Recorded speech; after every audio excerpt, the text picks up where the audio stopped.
Thanks very much for staying with us. Time now for Eye on Africa with me, Georgia Calvin-Smith. Tonight, 3 European journalists are killed by terrorists in Burkina Faso.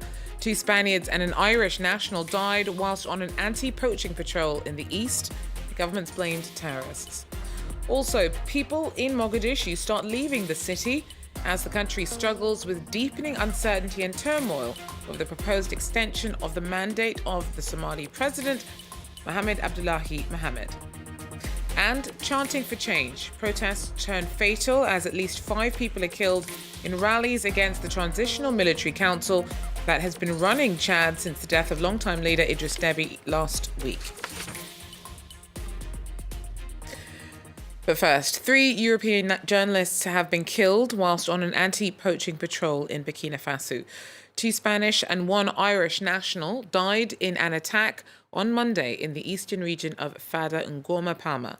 Security officials have blamed the ambush on terrorists, but haven't gone into more detail.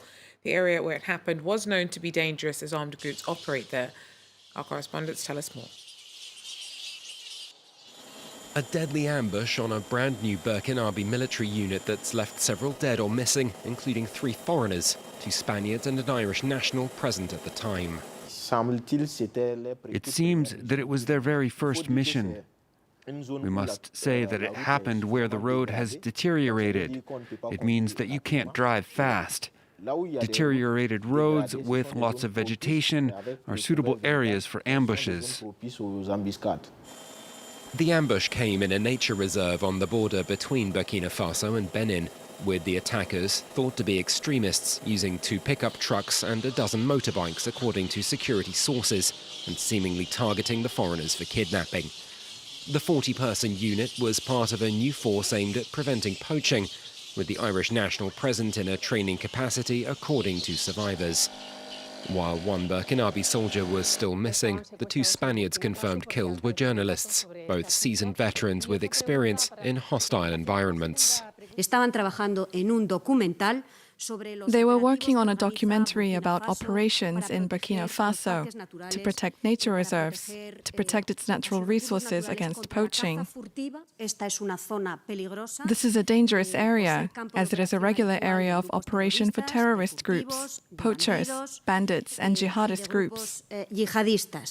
Such groups, some linked to Al-Qaeda or the Islamic State organization, have caused one of the world's fastest-growing displacement crises in the Sahel region, with nearly 3 million people having fled their homes. Political divisions which have pitted factions of the security forces against each other and led to recent clashes in Mogadishu have sent people fleeing from the city. Somalia is facing a tense crisis over the fiercely contested move to extend the mandate of President Mohamed Abdullahi Mohamed, and his opponents say that they want him out. Nicolas Chemin has more. In the capital Mogadishu, many have decided that the situation is too dangerous. They are packing their belongings and leaving the city. These last few days, there have been clashes between soldiers loyal to President Farmajo and those who oppose the extension of his mandate by 2 more years. hal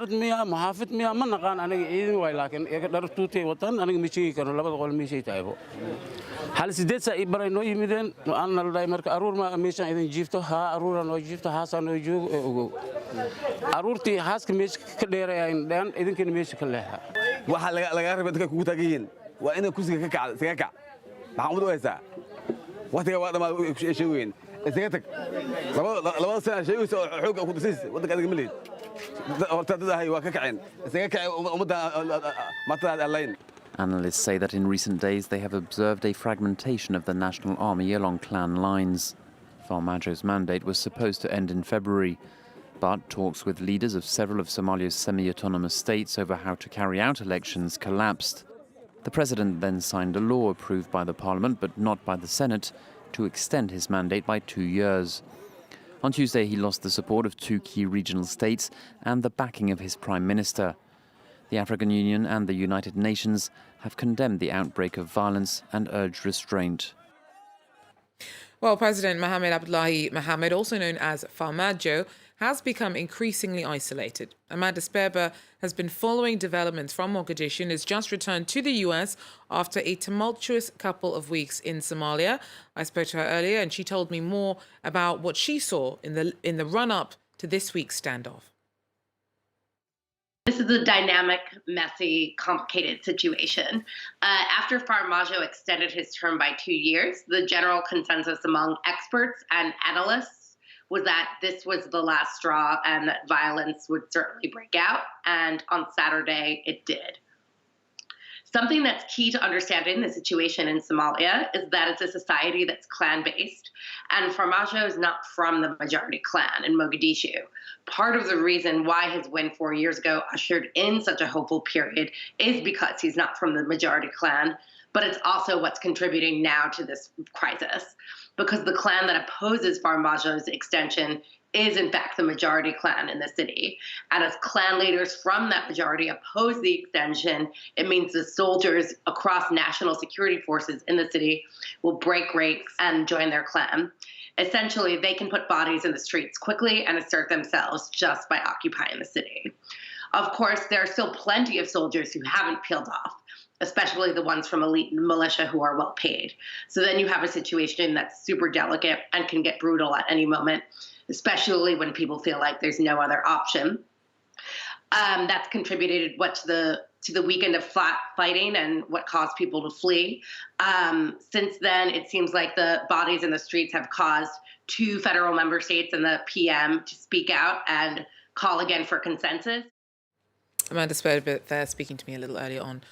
Now, at least 5 people were killed as protests were held in Chad against the Transitional Military Council that's been running the country since the death of longtime leader Idris Deby last week.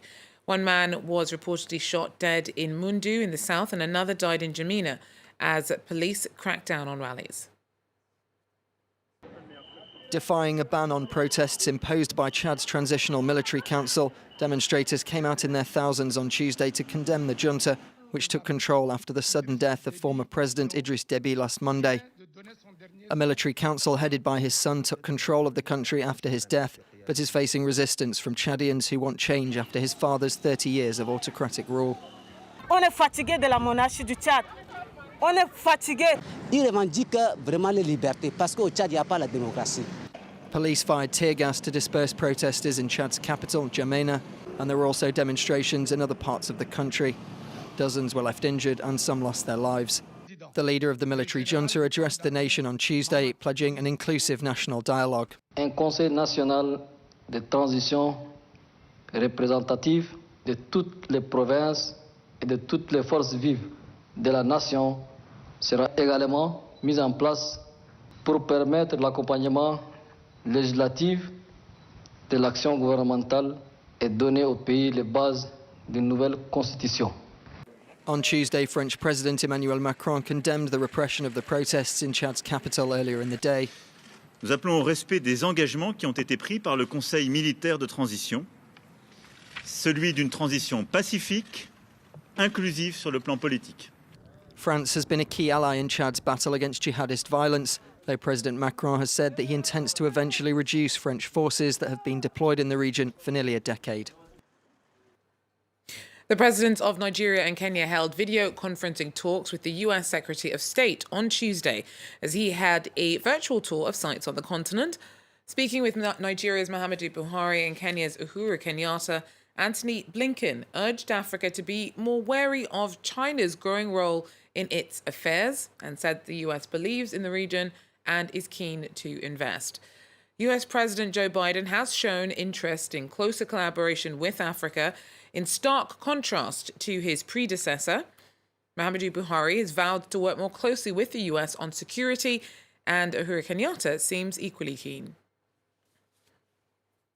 I'm really looking forward to working closely with yourselves on our regional issues, which I don't need to delve into detail at this particular moment, but you're fully aware that our region right now is quite unstable. And again, we look forward to your friendship, to your partnership. And finally, a group of Tanzanian women are showcasing their talents on the walls of their community. The graffiti artists have come together to set up a show to outline their message to their sometimes conservative society that the art form is not just for men to express themselves. Express Women program is about uplifting women, encouraging them that you can do more than just sit and work or sit and just raise a family. You can just do something different independently and encourage them to go out there and impress also young ones that want to follow their dreams when it comes to art.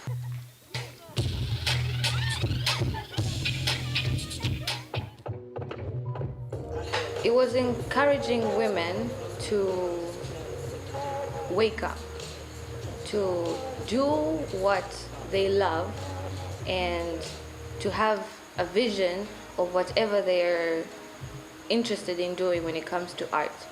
It is uplifting, the message is uplifting, it is ambitious and encouraging. Good on them. Well, that's it, though, for Eye on Africa. Thanks for joining us, and do so again if you can. Take care.